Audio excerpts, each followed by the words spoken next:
जितना हो सके भगवत प्रेमियों से संबंध बना के रखो।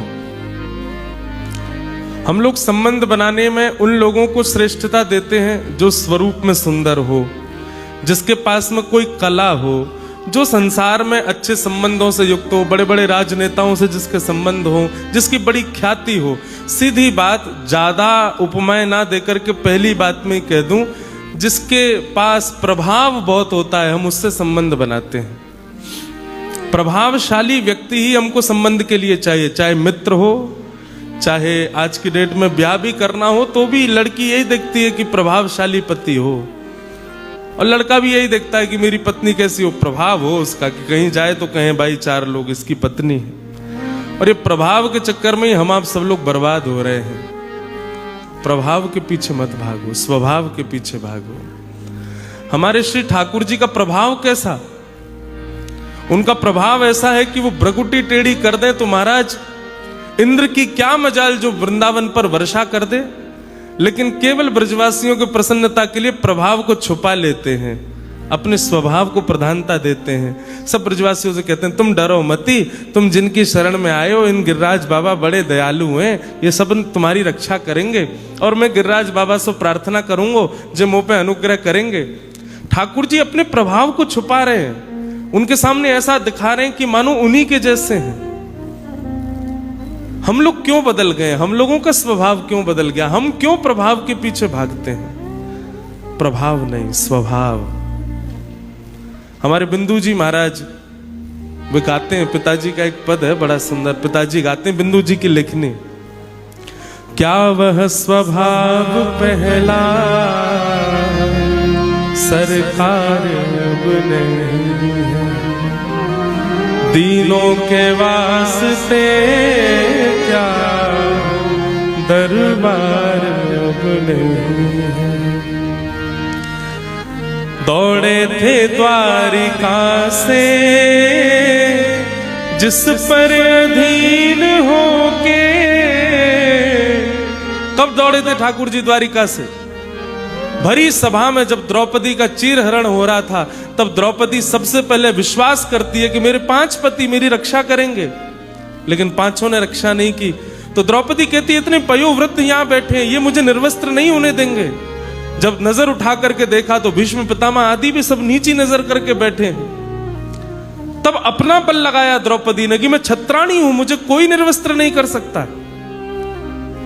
लेकिन दुशासन जब माना नहीं और बिल्कुल बस अंतिम एक झटके में ही द्रौपदी चीरहरण होने ही वाला है। ये भैया ड्रोन अभी बंद कर दो इसको। हाँ, आप लोग इधर देखो, सब लोग। क्या बता रहा था मैं? तो बस द्रौपदी का वस्त्र उघरने ही वाला है।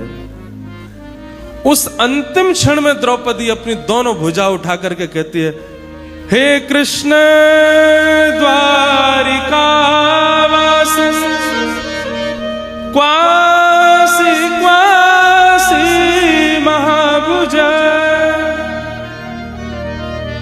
हे द्वारिकाधीश। उस अंतिम क्षण में दोनों भुजा उठा करके रुदन करती है, कहां हो आप? कौरवम प्रतिभूतम वा किम न पश्यसि केशव। हे केशव, क्या आपको दिखाई नहीं दे रहा है कि मैं निर्वस्त्र हो रही हूं? आप कहां हो? जब विश्वास के साथ दोनों भुजा उठा करके पुकारा द्रौपदी ने, दुशासन की भुजा थकित भई वशन रूप भय श्याम। एक क्षण में ठाकुर जी वस्त्र बनकर के प्रकट हो गए और द्रौपदी की रक्षा कर ली। खींचते खींचते हार गया, लेकिन द्रौपदी निर्वस्त्र नहीं हो पाई भरी सभा में। ये कहने सुनने वाली बात, हजारों वर्षों से हजारों वक्ता इस कथा को सुना रहे हैं, आज मैं भी सुना रहा हूं, हजारों वर्ष तक और भी वक्ता इस कथा को सुनाते रहेंगे, पर इससे हम पर आया क्या? आज तक भी हम इस कथा को जानते हैं, सुनते हैं, पर हम पर इसका कोई प्रभाव नहीं पड़ता है। ठाकुर जी का स्वभाव देखो, वो कितने सरल हैं, कितने सहज हैं। अब मैं स्वभाव पर ही चर्चा करने लगूं तो पिताजी की कथा अलग वहां चलती रहेगी, मेरी अलग चलेगी, यहां पे पूरी मैं ही सुनाने लग जाऊंगा। पर भैया हमारी एक बात ध्यान रखना, कभी विचार करो, ठाकुर जी का ऐसा स्वभाव होता कि वो भी केवल प्रभाव पर ही रीझते तो संसार का क्या हाल होता, क्या हाल होता इस दुनिया का, कि ठाकुर जी भी यदि प्रभाव वाले भक्तों को ही अपने पास बुलाते। लेकिन नहीं, ठाकुर जी का ऐसा स्वभाव नहीं है। दौड़े थे द्वारिका से जिस पर अधीन होके, उस अश्रु बिंदु से भी क्या प्यार गुने, हम दीनों के वास्ते क्या दरबार गुने। ये बिंदु जी की जो पंक्तियां हैं ना, ये व्याज स्तुति है। हो तो इसमें स्तुति रही है, लेकिन ठाकुर जी को सुना सुना के स्तुति कर रहे हैं। जैसे प्रेम में एक स्वभाव होता है कि हमारे प्रेमी की हम जबरदस्ती बुराई करते हैं। हाँ, ये क्यों हमको पूछेगा, ये तो उसी को पूछेगा जो इसके सगे हैं, ऐसे हम लोग बोलते हैं ना अपने प्रेमी से। इसको व्याज स्तुति कहते हैं, ताकि प्रेमी को बुरा भी लगे और वो हमसे दूर भी ना जाए। तो बिंदु जी महाराज के ये भाव हैं। तो भैया ठाकुर जी प्रभाव पर कभी नहीं रीझते, ठाकुर जी सदा स्वभाव पर रीझते। सदन कसाई के यहां भगवान वो होता है ना, क्या बोलते हैं उसको, तराजू में तोलने के लिए रखते हैं जो बाट। ठाकुर जी शालिग्राम जी बाट बन के बैठे सदन कसाई के तराजू में। एक तरफ सदन कसाई मांस रखता है, मांस के टुकड़े, और दूसरी तरफ बाट के रूप में शालिग्राम जी रखता है और फिर तोलता है। और ठाकुर जी ऐसे लुढ़कते हैं उसके तराजू में। एक संत ने देख लिए तो मुंह पे ऐसे कपड़ा रख के गए, बोले राम राम क्या कर रहे हो तुम, हमारे ठाकुर जी को बाट बना के रखा तुमने। सदन कसाई चरणों में गिर गया, बोले मुझे पता नहीं था। बोले लाओ इनको हमको दे दो। संत ठाकुर जी को लेकर के गए, सुंदर अभिषेक कराया पंचामृत का, चांदी के सिंहासन में बिठाया, इत्र लगा करके तिलक लगा करके आरती की। ठाकुर जी इतने दिनों तक आप बाट बने रहे, अब आप सुंदर चांदी के सिंहासन पर विराजो, आपकी बढ़िया राजोपचार सेवा में करूंगा। मोंगरा के पुष्प पहना दिए, सुगंधित कर दिया ठाकुर जी को। संत जैसे ही रात्रि में सोए तो ठाकुर जी स्वप्न में आ गए, रोने लगे। संत बोले क्या हुआ जय जय?